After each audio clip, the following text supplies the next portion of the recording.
অনূর্ধ্ব-19 সাফ চ্যাম্পিয়নশিপে কিছুক্ষণ আগে শেষ হওয়া ম্যাচে বাংলাদেশ অনূর্ধ্ব-19 দল খেলেছিল মালদ্বীপের বিপক্ষে। অনূর্ধ্ব-19 সাফ চ্যাম্পিয়নশিপের এই আসরে এটি ছিল উদ্বোধনী ম্যাচ বাংলাদেশ এবং মালদ্বীপের মধ্যকার।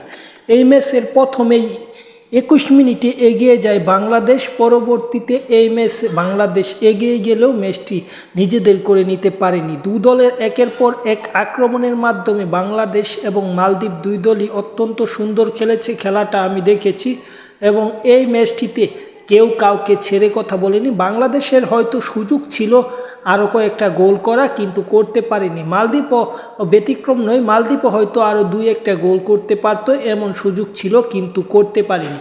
সর্বশেষ ম্যাচটি নির্ধারিত 90 মিনিটের আগেই 2-2 গোলে সমতা থাকে। পরবর্তীতে 90 মিনিট শেষ হয়, অতিরিক্ত 6 মিনিট দেওয়া হয়। সেই অতিরিক্ত 6 মিনিট শেষ হলেও কেউ কোনো আর গোল করতে না পারলে ম্যাচটি শেষ হয় 2-2 গোলের মাধ্যমে, ড্রর মাধ্যমে। এবং 2-2 গোলে ড্র হয়ে বাংলাদেশ ভালো অবস্থানে নেই, কারণ পরবর্তী ম্যাচে বাংলাদেশের জিততেই হবে। কারণ বাংলাদেশ যদি পরবর্তী ম্যাচে জিততে না পারে তাহলে বাংলাদেশের জন্য সেমিফাইনাল খেলা অসম্ভব। অপরদিকে ভারত অলরেডি জিতার পথ হয়ে আছে, শ্রীলঙ্কাকে বড় ব্যবধানে হারাবে এমনটাই দেখা যাচ্ছে ম্যাচ চলাকালীন সময় পর্যন্ত।